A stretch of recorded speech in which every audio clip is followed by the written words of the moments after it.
지금 이 순간 당신은 행복하신가요? 아마 대부분이 글쎄 라고 망설이실 겁니다. 분명히 불행하지는 않은데 그렇다고 행복하다고 확신할 수도 없죠. 마치 무언가 늘 부족한 것 같고 뭔가를 더 얻어야 할 것 같은 그런 기분 말입니다. 월급이 올랐을 때는 잠깐 기뻤지만 이제는 더 큰 집을 원합니다. SNS에서 좋아요를 많이 받았을 때는 뿌듯했지만 며칠 지나니 다시 공허해집니다.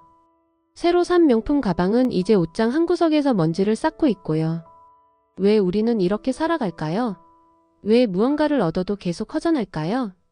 19세기 독일의 철학자 아서 쇼펜하우어는 이미 200년 전에 이 문제의 본질을 꿰뚫어 보았습니다. 그는 이렇게 단언했죠. 삶은 고통이다. 행복이라는 것은 그저 고통이 잠시 멈춘 상태일 뿐이다. 충격적인 말이죠. 하지만 그는 단순히 절망을 말하려고 한 게 아닙니다. 오히려 이 냉혹한 현실을 직시해야만 진짜 해법을 찾을 수 있다고 믿었어요. 비관주의 철학자로 알려진 그이지만 놀랍게도 그는 우리에게 덜 불행하게 사는 법, 어쩌면 진정으로 만족스럽게 사는 법을 알려주었습니다. 오늘 영상에서는 쇼펜하우어의 대표작 삶의 지혜에 관한 잠언을 바탕으로 현대를 살아가는 우리가 어떻게 하면 이 끝없는 불만족의 늪에서 벗어날 수 있는지 함께 탐구해 보겠습니다. 제가 약속드릴게요. 이 영상을 끝까지 보시면 여러분의 삶을 바라보는 관점이 완전히 바뀔 것입니다. 먼저 쇼펜하우어가 발견한 인간 존재의 비밀부터 알아볼까요? 그는 인간이 생의 의지라는 맹목적이고 강력한 힘에 지배당한다고 말했습니다. 이게 무슨 뜻일까요? 간단히 말해서 우리는 본능적으로 더 살고 싶고 더 가지고 싶고 더 즐기고 싶어 합니다. 이는 개인의 선택이 아니라 생명체라면 피할 수 없는 근본적 욕망이에요. 예를 들어볼게요. 여러분이 배가 고플 때를 상상해 보세요. 배고픔이라는 고통이 찾아오면 우리는 음식을 간절히 원합니다. 음식을 먹는 순간 배고픔이라는 고통이 사라지죠. 아, 행복해. 라고 느낍니다. 하지만 이 행복은 얼마나 지속될까요? 몇 시간 후면 다시 배가 고파집니다. 또 다른 결핍이 찾아오는 거죠. 이게 끝이 아닙니다. 배는 불렀지만 이제 심심합니다. 재미있는 걸 찾아야 해요. 재미있는 영상을 봤더니 이제 다른 사람들과 공유하고 싶어집니다. 인정받고 싶어 하죠. 인정을 받았더니 이제 더 큰 인정을 원합니다. 이런 식으로 욕망 충족 잠깐의 만족 새로운 욕망이라는 사이클이 끝없이 반복됩니다. 쇼펜하우어는 이를 두고 이렇게 비유했어요. 인간은 마치 굶주린 늑대가 자신의 꼬리를 쫓아 빙빙 도는 것과 같다고요. 영원히 무언가를 쫓지만 결코 진정한 만족에 도달할 수 없는 존재라는 거죠. 200년 전 쇼펜하우어 시대보다 지금이 훨씬 더 심각합니다. 현대 사회는 우리의 욕망을 끊임없이 자극하도록 설계되어 있어요. 광고는 이걸 사면 행복해질 거야 라고 속삭이고, 소셜미디어는 다른 사람의 화려한 일상을 보여주며 너는 아직 부족해 라고 말합니다. 더 큰 집, 더 좋은 차, 더 멋진 옷, 더 비싼 가방. 시장 경제는 우리가 만족하면 안 되거든요. 계속 소비해야 경제가 돌아가니까요. 그 결과 우리는 어떻게 됐을까요? 인류 역사상 가장 풍요로운 시대에 살면서도 우울증과 불안장애는 계속 증가하고 있습니다. 통계를 보면 충격적이에요. 한국의 행복지수는 OECD 국가 중 하위권입니다. 경제적으로는 선진국이 되었는데 정작 사람들은 행복하지 않아요. 왜 그럴까요? 바로 우리가 더 많이 가지면 더 행복해질 것이라는 착각에 빠져있기 때문입니다. 하지만 쇼펜하우어는 이미 200년 전에 이런 삶의 방식이 실패할 수밖에 없다고 경고했어요. 그렇다면 어떻게 살아야 할까요? 쇼펜하우어는 인간의 삶을 결정짓는 3가지 핵심 요소가 있다고 말했습니다. 첫째, 무엇을 가지고 있는가? 둘째, 타인이 나를 어떻게 평가하는가? 셋째, 내가 무엇인가? 이 3가지를 하나씩 자세히 살펴보면서 어떤 것이 진정 우리를 행복하게 만드는지 알아보겠습니다. 가진 것에서 행복을 찾으려는 사람들이 가장 많죠. 돈을 많이 벌어서 좋은 집에 살고 비싼 차를 타고 명품을 걸치면 행복해질 거라고 생각합니다. 하지만 쇼펜하우어는 이렇게 반박해요. 행복은 새로운 것을 얻는 데서 오는 것이 아니라 욕망이라는 고통이 잠시 멈추는 것일 뿐이다. 실제로 어떤지 생각해 보세요. 새 스마트폰을 샀을 때는 정말 기뻤죠. 하지만 며칠 지나니까 그냥 평범한 도구가 됩니다. 더 최신 모델이 나오면 또 갖고 싶어지고요. 새 집으로 이사했을 때는 이제 정말 행복하겠다고 생각했을 거예요. 하지만 몇 달 지나니 그 집도 당연해집니다. 이제는 더 큰 집이나 더 좋은 동네가 부럽죠. 이런 현상을 심리학에서는 쾌락 적응이라고 부릅니다. 우리 뇌는 새로운 자극에 빠르게 적응해서 어떤 긍정적인 변화도 곧 새로운 기준선이 되어버려요. 그런데 여기서 중요한 건 쇼펜하우어가 돈을 완전히 부정한 게 아니라는 점입니다. 그는 이렇게 말했어요. 돈의 진정한 가치는 독립성에 있다. 돈은 우리에게 시간의 자유를 준다. 무슨 뜻일까요? 충분한 돈이 있으면 하기 싫은 일을 억지로 할 필요가 없어집니다. 좋아하는 사람들과 시간을 보내고 의미 있는 활동을 할 수 있죠. 스트레스를 주는 환경에서 벗어날 수도 있고요. 하지만 여기에도 함정이 있어요. 돈 자체를 목적으로 삼으면 결국 또 다른 욕망의 늪에 빠집니다. 1억 모으면 안정될 거야 라고 생각했는데 1억을 모으니 이제 10억이 필요해 보여요. 끝이 없습니다. 결론적으로 돈과 소유물은 수단으로는 유용하지만 목적이 되어서는 안 된다는 거죠. 두 번째는 명예와 평판입니다.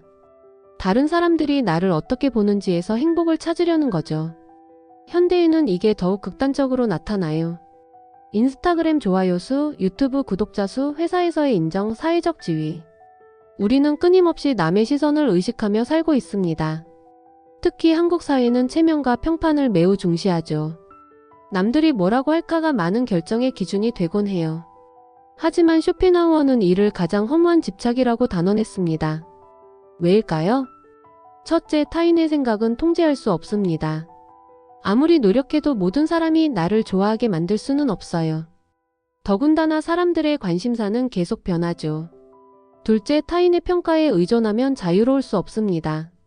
항상 남의 눈치를 봐야 하고 자신이 진정 원하는 것보다 남들이 좋아할 것을 선택하게 됩니다. 셋째, 명예는 실체가 없습니다. 다른 사람의 머릿속에만 존재하는 추상적인 개념이에요. 내 실제 삶과는 별개의 문제죠. 쇼펜하우어의 유명한 말이 있어요. 인간의 진짜 삶은 자기 안에 있지 타인의 의견 속에 있지 않다. 그렇다고 사회적 평판이 전혀 무의미하다는 건 아닙니다. 최소한의 신뢰와 예의는 필요하죠. 사회생활을 하려면 기본적인 규칙은 지켜야 하고요. 하지만 그것이 행복의 중심이 되어서는 안 됩니다. 평판은 부수적인 것이지 삶의 목적이 아니라는 거죠. 더 나아가 쇼펜하우어는 건전한 무관심을 권했어요.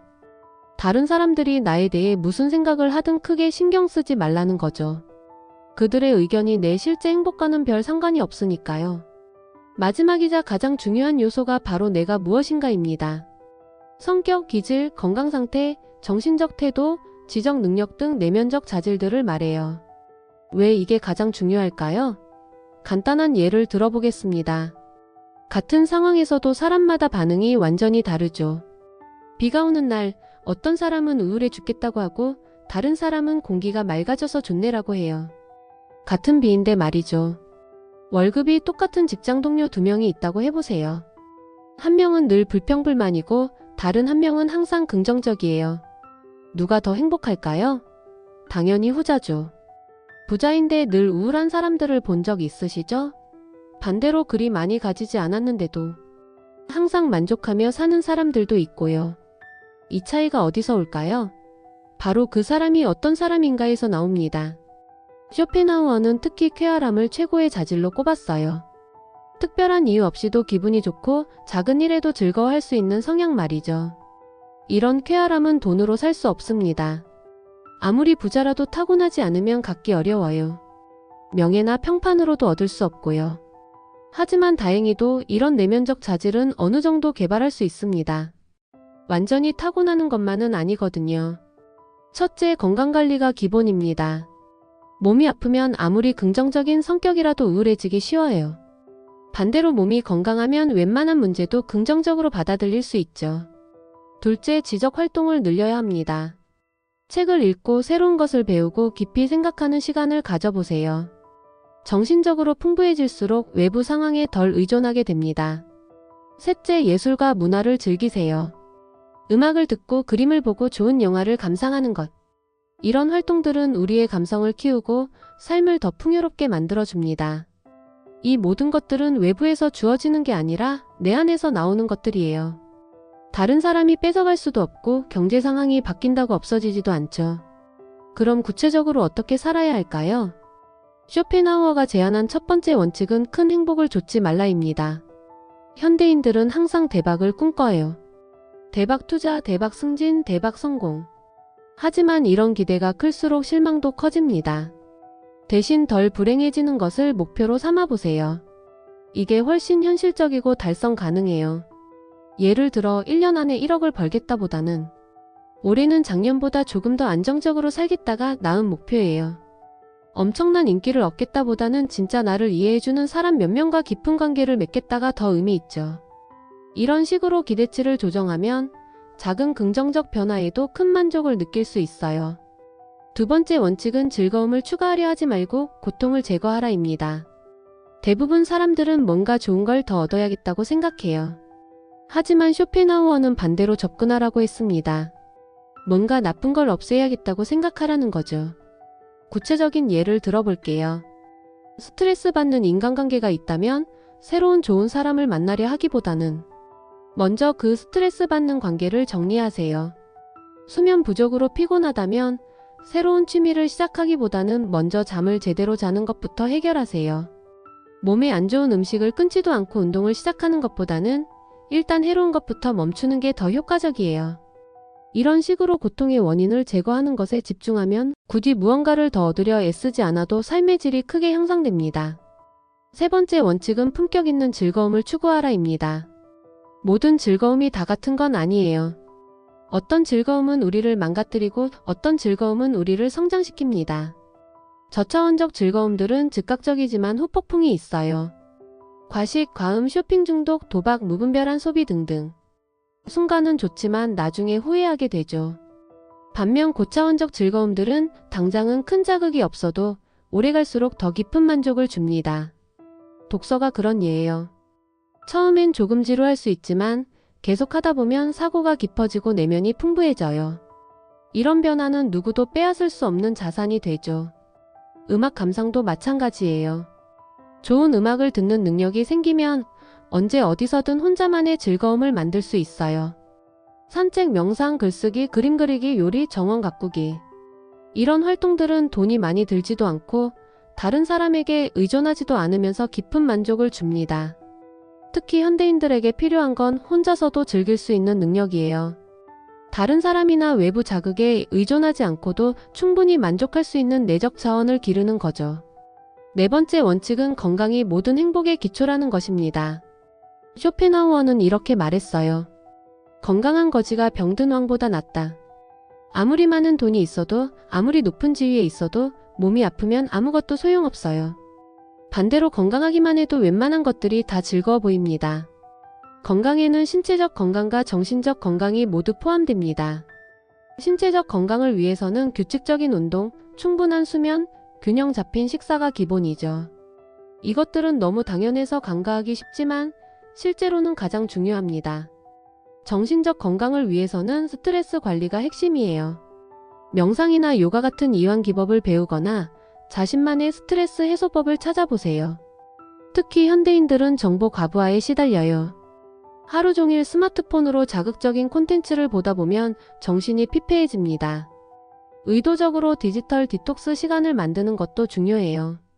마지막으로 가장 중요한 원칙은 쾌활함을 기르라입니다. 쾌활함이란 특별한 이유가 없어도 기본적으로 기분이 좋은 상태를 말해요. 작은 일에도 재미를 찾고 웃을 거리를 발견하는 능력이죠. 그런 걸 어떻게 기를 수 있어? 라고 생각하실 수도 있어요. 하지만 실제로 가능합니다. 첫째, 감사하는 습관을 기르세요. 매일 잠들기 전에 그날 있었던 좋은 일 3가지를 떠올려 보세요. 아주 사소한 것도 좋아요. 둘째, 유머 감각을 개발하세요. 힘든 상황에서도 웃을 거리를 찾으려 노력해 보세요. 자기 자신을 너무 심각하게 받아들이지 마세요. 셋째, 긍정적인 사람들과 시간을 보내세요. 감정은 전염됩니다. 밝고 긍정적인 사람들 곁에 있으면 자연스럽게 영향을 받아요. 넷째, 몸을 움직이세요. 운동을 하면 엔돌핀이 분비되어 자연스럽게 기분이 좋아집니다. 다섯째, 의미 있는 일을 하세요. 자신보다 더 큰 목적을 위해 기여할 때 우리는 깊은 만족을 느껴요. 현대인들이 가장 힘들어하는 게 바로 비교의 고통이죠. 인스타그램이나 페이스북을 보면 다른 사람들은 다 행복해 보이는데 나만 초라해 보여요. 하지만 쇼펜하우어의 관점에서 보면 이건 완전한 착각입니다. 첫째, SNS는 현실이 아닙니다. 사람들은 자신의 가장 좋은 순간만 골라서 올려요. 누구도 화장실 가는 사진이나 스트레스 받는 모습을 올리지 않잖아요. 둘째, 타인의 행복이 내 불행을 증명하지 않습니다. 다른 사람이 좋은 차를 산다고 해서 내 차가 나빠지는 게 아니에요. 다른 사람이 승진한다고 해서 내가 무능해지는 것도 아니고요. 셋째, 진짜 행복은 보이지 않는 곳에 있습니다. 내적 평화, 건강한 관계, 의미 있는 일. 이런 것들은 사진으로 찍기 어려워요. 쇼펜하우어라면 이렇게 조언했을 거예요. 남과 비교하는 시간에 자신의 내면을 들여다보라. 요즘 워라밸 일과 삶의 균형이 화두죠. 하지만 많은 사람들이 이를 잘못 이해하고 있어요. 단순히 일을 덜하고 놀기를 더 하는 것이라고 생각하죠. 쇼펜하우어의 관점에서 보면 진정한 워라밸은 고통을 주는 일은 줄이고 의미 있는 활동은 늘리는 것입니다. 좋아하는 일이라면 오래 해도 괜찮아요. 오히려 그런 일을 통해 성취감과 만족을 얻죠. 문제는 의미 없는 일에 시간을 뺏기는 것이에요. 또한 쉰다는 것도 단순히 아무것도 안 하는 게 아니라 자신을 회복시키고 성장시키는 활동을 하는 거예요. 무의미한 SNS 스크롤이나 자극적인 영상 시청은 쉬는 게 아니라 오히려 정신력을 소모하는 일이에요. 진정한 휴식은 독서, 산책, 명상, 좋은 사람들과의 대화 같은 것들이죠. 현대 사회는 끊임없이 소비하라고 부추깁니다. 새로운 제품이 나오면 이걸 사야 더 행복해질 수 있다고 광고하죠. 하지만 쇼펜하우어는 이미 200년 전에 이런 소비주의의 함정을 경고했어요. 진정한 풍요는 많이 가지는 것이 아니라 적게 원하는 것이다. 이게 무슨 뜻일까요? 욕망이 줄어들면 상대적으로 만족이 커진다는 거예요. 예를 들어 옷이 100벌 있는데도 입을 게 없다고 느끼는 사람과 옷이 10벌밖에 없는데도 충분하다고 느끼는 사람. 누가 더 풍요로울까요? 물론 필요한 것까지 억지로 참으라는 게 아니에요. 하지만 원하는 것과 필요한 것을 구분하는 지혜가 필요해요. 쇼펜하우어는 이렇게 말했어요. 부자가 되는 방법은 두 가지다. 더 많이 벌거나 더 적게 원하거나. 그런데 더 많이 버는 것은 한계가 있지만 더 적게 원하는 것은 무한히 가능해요. 쇼펜하우어의 메시지는 단순합니다. 큰 행복을 꿈꾸지 말라. 작은 불행을 피하라. 그 속에서 기쁨을 발견하라. 여러분도 오늘부터 실천해 보세요. 작은 고통을 줄이고 내면을 풍요롭게 한다면 어느새 삶은 훨씬 가벼워질 겁니다. 영상이 도움이 되셨다면 좋아요와 구독 부탁드리고 댓글로 여러분의 생각을 나눠주세요. 다음 영상에서는 또 다른 삶의 지혜로 찾아뵙겠습니다. 감사합니다.